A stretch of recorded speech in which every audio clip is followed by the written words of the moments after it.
दिन बस अब कीर्ति चक्र देंगे, किसी को ये चक्र देंगे, उससे कुछ नहीं होता। हत्याएं है, ये जवानों की हत्या दर दिन चल रही है।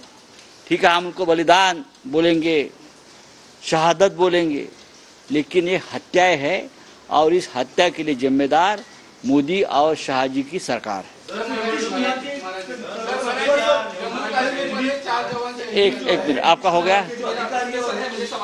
सर, चार नेता कहा जा रहे हैं अजित पवार गुट के शरद पवार गुट में जाएंगे। उससे पहले ये भी कहा गया कि कुछ दिन 2 दिन पहले छगन भुजबल जाके शरद पवार जी से मिले और फिर से आरएसएस की तरफ से ये कहा गया है कि अजित पवार को साथ में लेने की वजह से ही जो लोकसभा के चुनाव में हम हारे हैं। क्या सभी भ्रष्ट लोग, अजित पवार नहीं, चाहे एकनाथ शिंदे हो, चाहे भावना गवळी हो, चाहे प्रताप सरनाईक हो, चाहे रविंद्र वायकर हो, कुछ लोग जीत गए, जिताए गए, कुछ लोग जिताए गए, एक्सीडेंटली जीत गए पैसे की ताकत से, लेकिन सभी भ्रष्टाचारी लोग अपने साथ देने से आरएसएस और बीजेपी पूरी तरह से भ्रष्ट और बदनाम हो गई। चलिए बोला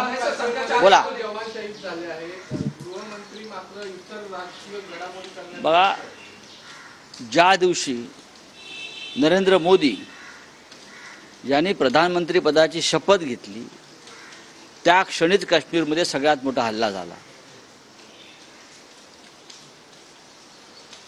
तीच विटी आणि तीच दांडू, तेच गृहमंत्री जे आधी 5 वर्ष पूर्णपणे अपयशी ठरले, तेच संरक्षण मंत्री राजनाथ सिंग ज्यांच्याकडून काही ठोस कार्य झालं नाही, तेच अमित शहा, तेच मोदी, तेच रक्षा मंत्री अतिरेक्यांनी धुमाकूळ घातलेला आहे जम्मू काश्मीरमध्ये। आणि अमित शहा हे देशाचे गृहमंत्री म्हणून फक्त हात चोळत बसलेले आहेत किंवा फक्त राजकारणामध्ये व्यस्त आहेत। अमित शहा देशातल्या निवडणुका, बरं का, देशाच्या निवडणुका, इतर उद्योग, रोखे जमवणं, धमक्या देणं, त्याच्यामध्ये व्यस्त आहेत।